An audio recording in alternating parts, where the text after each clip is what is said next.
Hello, dear friends of science and spirituality. Today I'd like to share something with you which keeps me inspired since more than 30 years. When I was quite young, my passion for science and later also for spirituality arose. It was a time when I started to read books like Foundations of Physics from philosophers like Carl Friedrich von Weizsäcker. And that time I started to look at what we call the classical worldview, the physics of the 19th century. The physics of the 19th century had a very clear distinction between the material reality out there and the conscious observer, which was more like a spiritual soul which was external to the material reality. This was a very old idealistic worldview of philosophy and theology.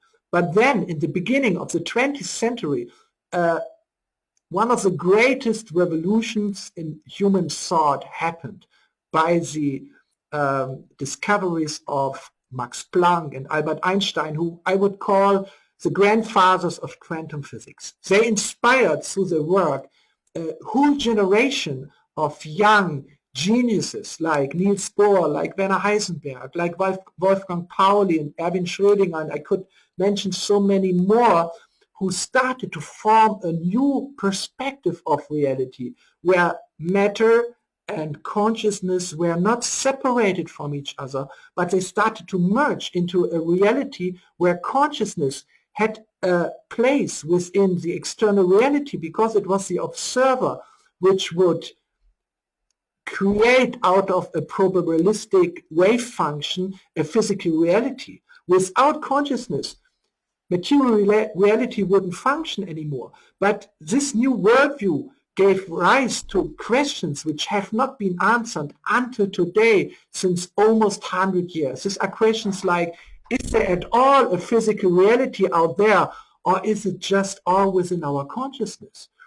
And if yes or if no, what is the place of consciousness at all inside reality? How does it influence material objects like atoms? And is there a hidden reality behind the curtain of what quantum physics describes with the wave functions? More questions already when I started physics, study physics, were asked, and they are still not answered until today. Roger Penrose, who received the Nobel Prize of Physics last year, he said that if the contradictions within modern physics between quantum physics and theory of relativity are solved, we will also solve the riddle of consciousness.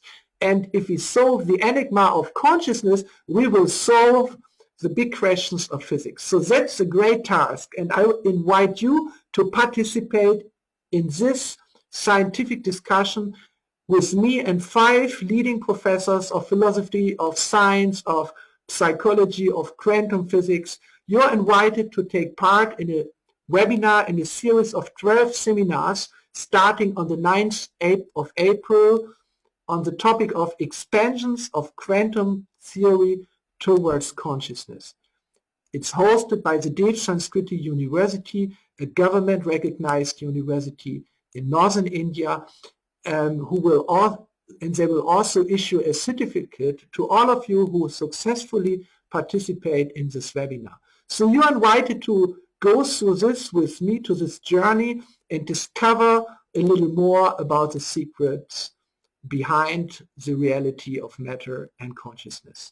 If you're interested to join, you might be a student, you might be a professional in medicine, or you might be an academic or a therapist, please register on the website of the Existential Consciousness Research Institute, and I'm looking forward to meet all of you on the 9th of April, where the seminar starts. All the best.